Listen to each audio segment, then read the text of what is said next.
Just give us as much Louis as possible. Do you know what, He's a character, isn't he? this speaks to the age of the production team of this show. They put Netherlands under the dark horses section. Can you really say Netherlands are dark horses for a World Cup or a Euros or anything like that? I mean, they're a massive team.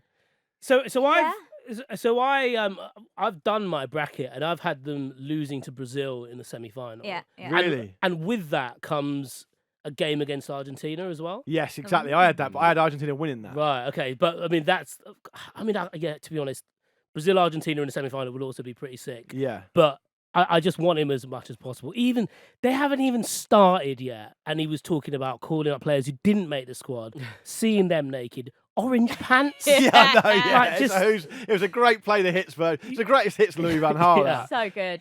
Giving them their squad numbers based on their age. Yeah, it's brilliant. I think he Louis. knows though. I hope he does. I think he knows he's going to ramp it up as high as possible. Yeah. I want him to know. Yeah. Yeah. I want him to. When I did my thing, I had Netherlands, Argentina in the quarters, and I had Germany, Brazil in the quarters as well. But I had Argentina and Brazil to go through. So I think Netherlands do. It could work out. They play Wales. And you could kind of see Wales getting through the group perhaps and doing well, but then maybe falling short against Netherlands. So that could actually happen. And then you've got a bit of a coin toss, I suppose, against Argentina. Although I would have Argentina as favourites for that. But yes, that's what it's all about. You look at the quarter-final lineup for a World Cup and you see that and you get really excited.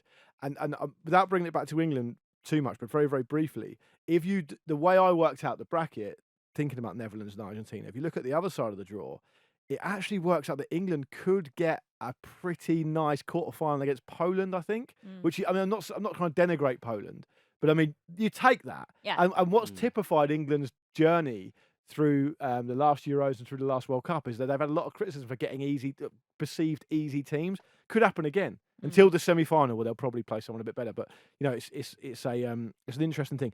If we're talking about dark horses generally, I quite like the look of Switzerland. Ooh, okay. I think they qualified really strongly. I understand they're in a group with Brazil, but I think if they play to their potential, they've certainly got enough to get past Serbia and Cameroon. If they don't win their group, it makes it perhaps arguably a bit tougher. But I quite like them. I quite like a lot of the players they've got in good form. I also think, and Gareth Southgate mentioned this on I heard it on the radio actually on the way in this morning. He clearly thinks, and we all know this anyway, but he reiterated that he thinks the best way to get success at a major tournament is to be really solid. So we can't work on all these different attacking shapes. We haven't got the time, so we've got to be solid. We've got to keep the ball out of our net.